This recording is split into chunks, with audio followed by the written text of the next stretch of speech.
ለረጅም ጊዜ እንግዲህ ቤትን መግዛት እንደ ኢንቨስትመንትም ልንለው እንችላለን፣ ገንዘብም እንደ ማስቀመጫ የምንጠቀምበት መንገድ ነበረ። አሁን ግን ይሄ ነገር እየተቀየረ መጥቷል።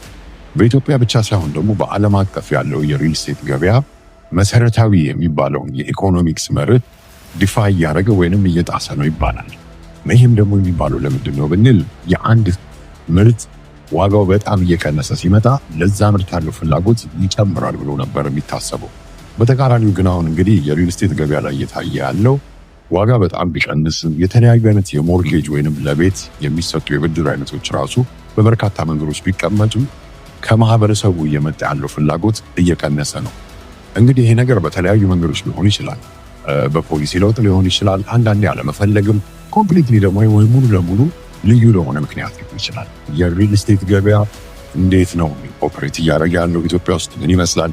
አጠቃላይ ደግሞ የተለያዩ ፖሊሲ ለውጦች፣ በማክሮ ኢኮኖሚ ለውጦች ምን ያህልስ ተጽዕኖ ያድርበታል የሚለውን እንመለከታለን። አብራችሁ ይህን ሰሞን ተቀምጠን ሶሻል ሚዲያ ላይ ስንመለከት የተለያዩ አይነት የሪል ስቴት ማስታወቂያዎችን እናያለን። ለየት ያለው ግን ዋጋቸው በጣም እየቀነሰ የመጣና አንዳንዴ ይህንን ዋጋ በዚህ ቤት እንዴት እኩል ሊሆን ይችላል የሚለውን ነገር እያየው ነው። ከዚህም ጎን ለጎን ደግሞ ይሄ ዶር ቱ ዶር የምንለው ወይንም ሰውን ቀጥታ ሄዶ ቤት መግዛት ፈልጋለሁ የሚለውንም የማርኬቲንግ ወይንም የገበያ ወይም የሽያጭ ስርዓት በጣም እየተለመደ መጥቷል። ይሄ ግን ማሰብ ያለብን እንዴት ነው፣ በጣም የተጎዳ ዘርፍ ስለሆነ ነው ወይንስ ቀጥተኛ የሆነ የማርኬቲንግ ሂደት ነው ወይንም የሽያጭ መጠናቸውን ለመጨመር ሪል ስቴት ዴቨሎፐሮች ወይም አልሚዎች የሚጠቀሙት ነው ብለን እንጠይቃለን። ያው የኢትዮጵያ የሽያጭ የገበያ ሁኔታ ምንድነው የሚመስለው አሁን ላይ አስኮምፔራስ ከዚህ ቀደም ከነበረው አንጻር ምናምን እንቅስቃሴ አለ። በደንብ ገንቢዎች እየበዙ ነው። ብዙ ገንቢዎች አሉ። የሪል ስቴት ኦነርስ እየበዛ ነው። አማራጮች አሉ። ለከስተመሮች የተሻለ አማራጭ አለ ብዬ አስባለሁ። ቹዋሊ አሁን ዲጂታል ማርኬቱም ጥሩ እየወጣበት ያለ ታይም ስለሆነ ብዙ አማራጮች አሉት። ከስተመሮች የሚያይበት ኮምፔር አድርጎ የሚገዛበት እድል ሰፊ ሆኗል። ከዚህ ቀደም ጠባብ ነበር። ሜይ ቢ ከ6 ዓመት በፊት የነበረውን ማርኬት ብናይ የጠበበ እንትን ነበር። ብዙ ካምፓኒዎች አልነበሩ ማለት ነው። ይሄኛው አሁን ያለንበት ታይም ብዙ አማራጮች አሉ። ሶሻል ሚዲያው አለ። ቤተሰቦች ግዴታ ቦታው ላይ ሳይሄዱ በስልካቸው አንዳንድ ኢንፎርሜሽኖች አጣርተው ሄደው ደግሞ ኤግዛክት ይሰራ ላይሰራ ምንድን ነው ይመስለው የሚለውን ነገር የሚያዩበት ሁኔታ አለ ማለት ነው። አሁን ላይ ያለው የሽያጭ ሁኔታ ስፔሻሊ ሪል ስቴት ዋይዝ ማለት ነው በደንብ ደህና ነው። ያው ጥሩ ላይ ነው ያለው ብዬ አምናለሁ። እኔ ፐርሰናሊ እንቅስቃሴ አለ። ዲፐንድስ ኦፍ ዘ ካምፓኒ ነው ላይክ የምንሰራው ስራ። አሁን ላይ ከስተመሮች እንደ ድሮ አይደለም። ብዙ ሰው የተጭበረበረባቸው ሁኔታዎች ምንም ስለነበሩ ከዚህ ቀደም አሁን ላይ ገዢዎች ምን አይነት ፕሮዳክት መግዛት እንዳለባቸው ሁሉ ነገር አጣርተው ነው የሚገዙት። ላይክ ምን መግዛት እንዳለባቸው ፕሮግረስ አለው የለውም ካምፓኒው ዝም ብሎ በማስታወቂያ ብቻ የሚገዛ አይነት ባየርስ አይደለም ያለው አሁን ላይ። የተሻለ እውቀት አለው ማለት ነው ሪስቴቱ ላይ። ባየርስ አለ።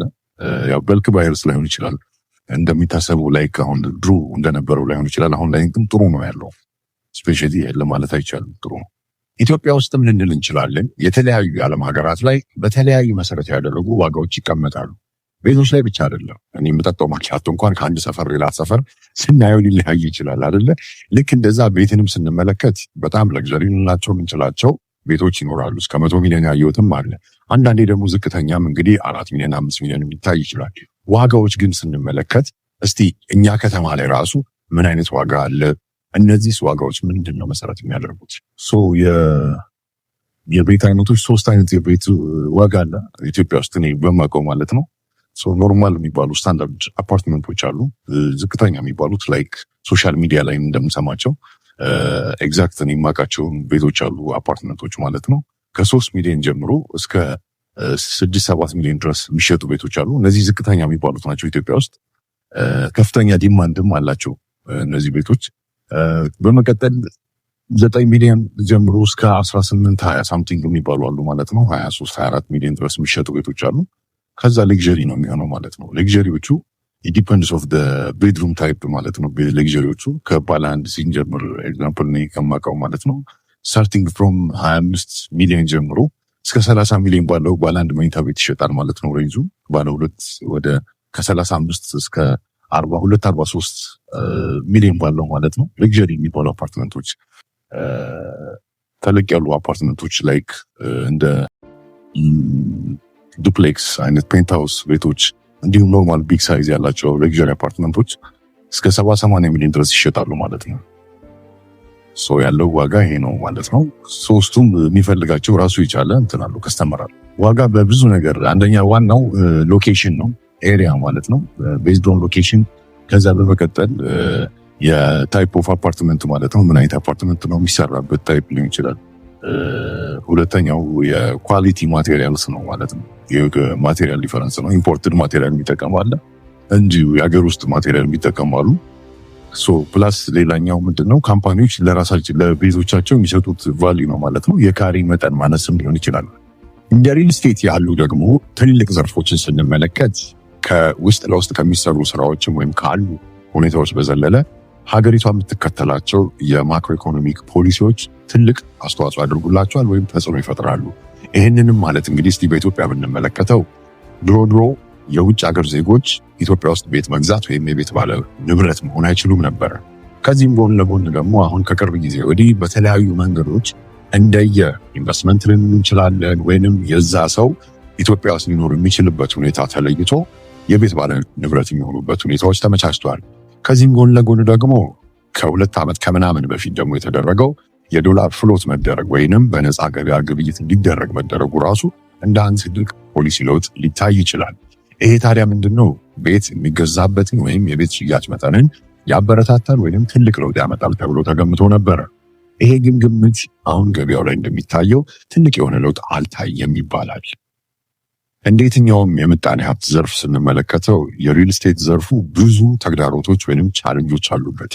አንደኛው አልሚዎቹ ላይ ያለው ጠንካራ የሆነ እምነት ቀስ በቀስ በመጥፋቱ፣ መጀመሪያ ላይ እንደነበረው ሰው አምጥቶ ብሩን ዘርግፎ በቃ ቤቴ በ3 ዓመት ይደርስልኛል የሚል አይነት ገዢ የለም።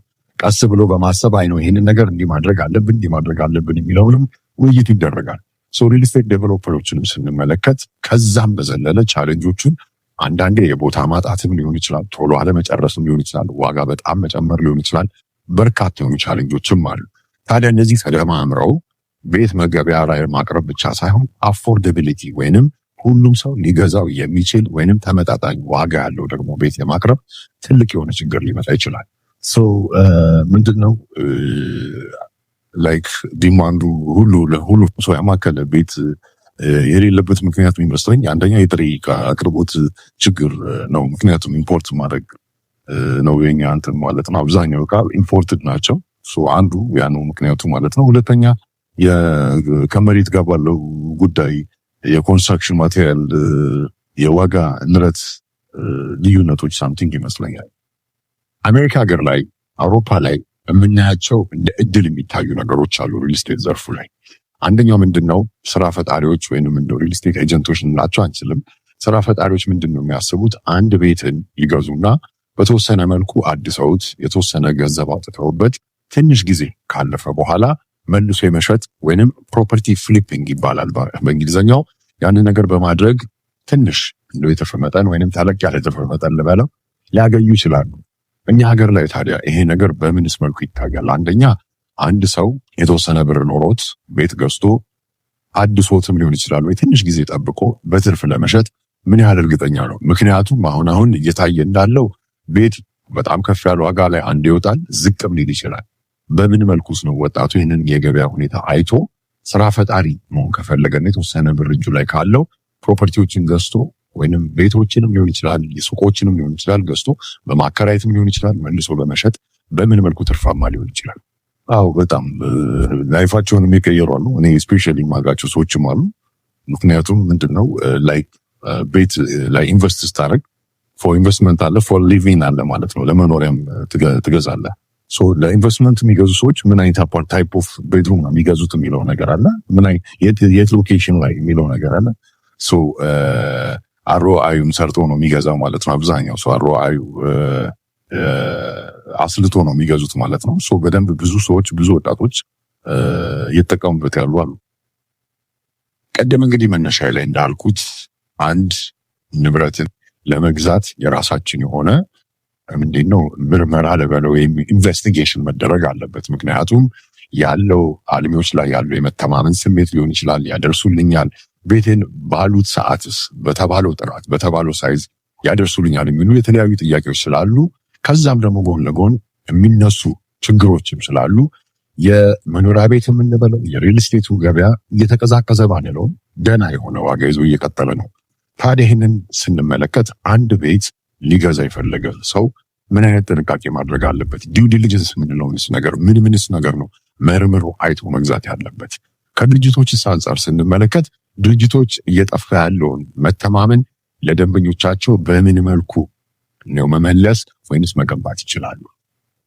እኔ ሁልጊዜ ለደንበኞችም ካለኝ ስራ እንትን አንጻር አድቫይስ ማድረገው ምንድን ነው፣ በመጀመሪያ ካምፓኒው ምን አይነት ስራ ሰርቷል ከዚህ ቀደም፣ ባክግራውንዱ ምን ይመስላል የሚለውን ነገር ማየት አለባቸው፣ ማጥናት አለባቸው ከስተመሮች ብዬ አስባለሁኝ።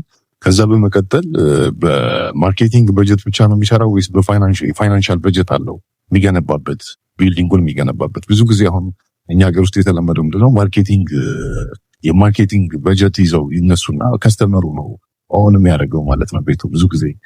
ምንድነው መሆን ያለበት ብዬ ማምነው እኔ ፋይናንሻል በጀት አለው ወይ ምንድነው ባክግራውንዱ የሚለውን መሰረታዊ ነገር ነው ብዬ አምናለሁ ፐርሰናል። ከዚህ ቀደም ምን ሰርቶ አስረክቧል ወይ በስራው? አዲስ ኦነር ጥሩ የለም ያልኩ አይደለም። በዚህ አጋጣሚ ያሉ አዲሱ ነው ጥሩ የሚሰሩ አሉ። ከዚህ ቀደም ምን ቢዝነሶች ላይ ስኬታማ ነበሩ የሚለውን ነገር ቢያጣራ በደንብ የተሻለ ነው ብዬ አምናለሁ ትረስቱን ቢልድ ለማድረግ። ከዛ በመቀጠል ፕሮግረስ አለው የለውም የሚለውን አዲስ ቤት ከሆነ የሚገዛው ቢልዲንጉ ጥናት ቢሰራ ኦር ደግሞ ሰዎችን ቢጠይቅ፣ እንግዶች ከሆኑ ቢጠይቁ፣ እዚህ ነዋሪውም ቢያማከሩ መች ነው የተጀመረው የሚለውን ፕሮግረሱ እንዴት ነው የሚለውን ነገር ቢያጣሩ ባይነኝ እኔ ፐርሰናል።